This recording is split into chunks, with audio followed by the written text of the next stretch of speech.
Sister Erin ने उस none से पूछा कि किस तरह वैलिक को हराया जा सकता है।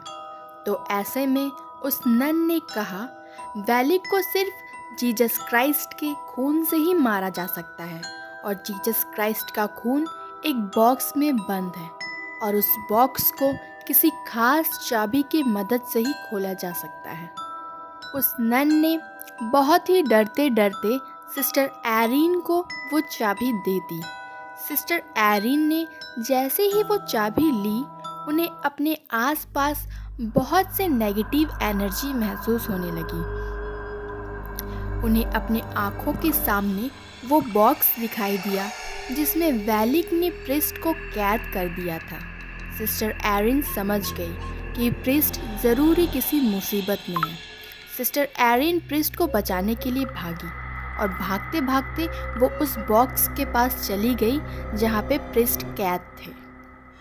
उस बॉक्स के अंदर बहुत सारे सांप थे जो प्रिस्ट को अंदर से खींच रहे थे, लेकिन सिस्टर एरिन ने किसी तरह प्रिस्ट को बाहर निकाल लिया। जैसे ही प्रिस्ट बाहर निकले, सिस्टर एरिन ने देखा कि उस सभी सांपों के बीच वैलिक लेटी हुई थी, जो कि प्रिस्ट को बाहर नहीं आने दे रही थी।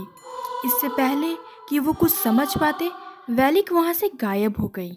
सिस्टर एरिन ने प्रिस्ट को चाबी दी और बताया कि वैलिक को कैसे मारा जा सकता है। प्रिस्ट ने उससे पूछा कि उसे ये सब कैसे मालूम। उसने बताया कि एवी के काटा मोनेस्ट्री में रह रही एक नन ने उसे ये सब बताया। तब प्रिस्ट ने कहा कि काटा मोनेस्ट्री में तो कोई नन नहीं रहती। काटा मोनेस्ट्री पूरी तरह से खाली है। सिस्टर एरिन ये सब सुनकर चौंक गई। इसका मतलब ये चाबी जिसने उसे दी थी वो भी एक आत्मा थी जो वैलिक को मारने में उनकी मदद कर रही थी। प्रिस्ट ने वो चाबी पकड़कर कुछ मंत्र पढ़ना शुरू किया, जिससे उन्हें ये पता लग गया कि वो बॉक्स कहाँ है जिसमें जीसस क्राइस्ट का खून है। प्रिस्ट ने सिस्टर एरिन से कहा कि आज हमें अपनी बलि देनी ही होगी, वरना दुनिया में कोई भी जिंदा नहीं बचेगा।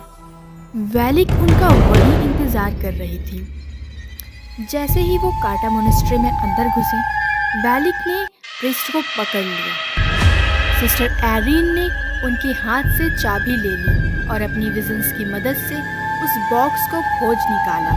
वो प्रिस्ट मंत्र पे मंत्र पढ़े जा रहे थे, पर वैलिक पर मानो कोई असर ही नहीं हो रहा था। लास्ट में वैलिक ने उस प्रिस्ट को बड़ी बेरहमी से मार दिया। अब वो सिस्टर एरिन के पास आ रहे थे, लेकिन सिस्टर एरिन ने उस बॉक्स को खोज लिया था।